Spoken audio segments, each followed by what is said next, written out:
আসসালামু আলাইকুম। এখানে দেখতে পাচ্ছেন তিনটি সোলার একত্র করে একটি খুঁটিতে স্থাপন করা হয়েছে সুন্দরভাবে। এখানে দিনে 5 থেকে 6 ঘন্টা সূর্যের তাপ পায়। এতে ব্যাটারি একবার ফুল চার্জ হতে পারে। এখানে 20 ওয়াটের দুটো এবং 50 ওয়াটের একটি মোট 90 ওয়াট সোলার প্যানেল ব্যবহার করা হয়েছে। আজকের আবহাওয়াটা মোটামুটি ভালো ছিল। এখন দেখাবো ভিতরের সেটআপ। এখানে সোলার প্যানেলের লাইন আসছে, একটি ছোট কন্ট্রোলারের মাধ্যমে ব্যাটারিতে সংযোগ দেওয়া হয়েছে। এখানে যে ব্যাটারিটি দেখতে পাচ্ছেন সেটি হলো রিমসো সোলার ব্যাটারি 60 এম্পিয়ার।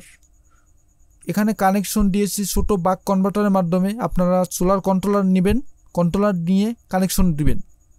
এখানে সোলার প্যানেল থেকে সরাসরি ব্যাটারিতে চার্জ দিলাম না কেন, ব্যাটারিতে লাগালাম না কেন, এর একটি কারণ, এর বিভিন্ন কারণ আছে। তার মধ্যে কারণ হচ্ছে এখানে 18 থেকে 19 ভোল্ট পাই আমরা। সেই 18 থেকে 19 ভোল্ট এই ভোল্টেজ ব্যাটারিতে সরাসরি কানেকশন করলে সোলার ব্যাটারিতে যে কয়েক বছর চলার কথা ছিল, মেয়াদ ছিল, তার আগেই ব্যাটারিটি নষ্ট হয়ে যাবে, বিভিন্ন সমস্যা দেখা দিবে, চার্জ কম থাকবে, বিভিন্ন সমস্যা দেখা দিবে এরকম। এছাড়াও ব্যাটারিতে ফুল চার্জ হওয়ার পর ও চার্জ হতে থাকলে এক পর্যায়ে ব্যাটারির লাইফ সাইকেল যেটা বলি লাইফ সাইকেল কমে যায়। এজন্য আমরা কন্ট্রোলার ইউজ করব অবশ্যই। এখানে ব্যাটারির ভোল্টেজ আপনারা মিটারে দেখলেন। এখন আমরা ইউপিএসে ব্যাকআপ মোডে দিয়ে দিলাম। এখন দেখতে পাচ্ছেন ইউপিএসটি রানিং হয়ে গেছে। এখন আমার কম্পিউটারটি ফটোশপ, প্রিমিয়ার প্রো এগুলো চলতেছে। মোটামুটি এখানে 200 ওয়াটের বেশি কারেন্ট কনজিউম হচ্ছে। এখন আমরা আবার কানেকশন দিয়ে দিলাম। এখন সরাসরি বিদ্যুতে চলতেছে।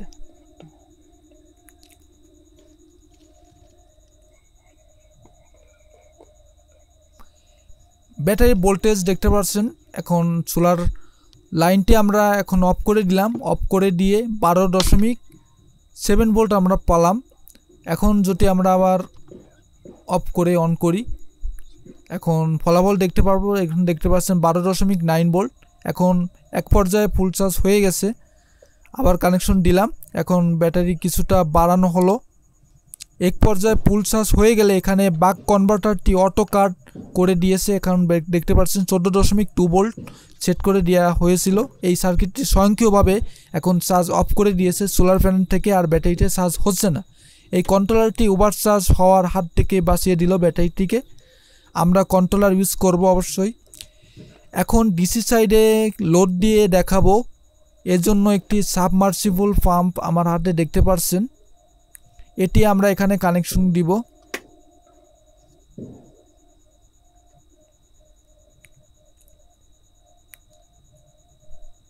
এখানে অবশ্যই আপনারা ভালোভাবে সংযোগ দিয়ে দেখবেন।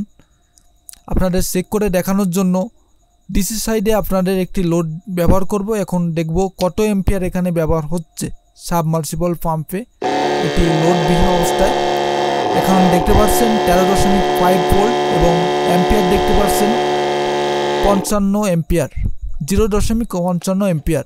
একটি সাবমার্সিবল পাম্প চলতে এতটুকু এম্পিয়ার খায় না, আরও পানি যখন তোলার সময় হয় তখন আরও বেশি এম্পিয়ার খেয়ে থাকে। আর অবশ্যই ভিডিওটি ভালো লাগলে সাবস্ক্রাইব করে সাথে থাকবেন।